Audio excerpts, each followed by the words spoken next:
Hi all, Tony here, co-driver for Moose Offroad. It was back into the forest for us today here at Croatia Trophy because Moose elected not to run in yesterday's circuit racing, so we could spend some time actually carrying out some repairs to the car. We actually started 29th on the grid. That meant there was a huge amount of traffic there in front of us, which we started to eat up pretty quickly. Power for us at this event has been a real issue. The truck's really not performing as it has done in the past. We believe with some fueling issues, but that didn't stop Paul today. He drove incredibly well, certainly in the twistier sections, and particularly at the winch sections, which you can see here on the screen. We didn't let the traffic that normally builds up at the trickier bit slow us down. We looked for slightly different lines through, perhaps drove slightly more aggressively than we did do in the past, but we're down, we're struggling at this event and we know it, so we're really trying to do all that we can to make sure that we really give a good account of ourselves, and it paid off. We ended up actually running from 29th on the grid up to 5th on the road, our support crew are telling us, which was a fantastic job, particularly when you think that the cars ahead of us are starting at 5-minute intervals.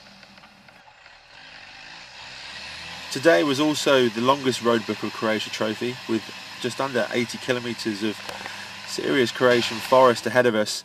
It proved really challenging, and for us at around the 55k mark we experienced some really weird issues. The car just shut down.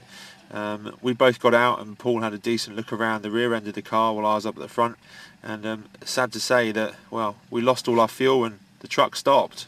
But here's Paul to tell you more. So Paul, you're back in camp after the roadbook stage. We've seen on Facebook that there's some problems with the truck. What exactly is up with it?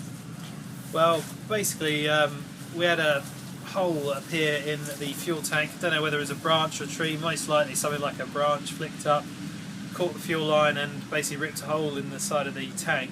So the first thing we knew about that was the engine stopping as we'd run out of diesel. So how did you get around that? Well, the support guys came out, thank you Rich, and basically delivered us with a jerry can of diesel. Let's have a look. Jury rigged on the back there, that you can see that's our... Oh, I nearly fell over. It's a nice fuel tank system there. What, you just shove some hoses in the top? Yeah, our makeshift fuel tank to get us out of the forest. Okay. Then what we've also discovered is that our front wheel bearing, you can get down here, Rich. Jack it off. So this is the front axle swivel. Yeah, so this is the front axle. Yeah, we can already see something nasty happening there. What's going on there? So basically, if I grab the bottom of the wheel, or if AD does it for us, we can see here that should really be attached to that doesn't look ideal. It's bleeding. Anything else, or is everything else all good then?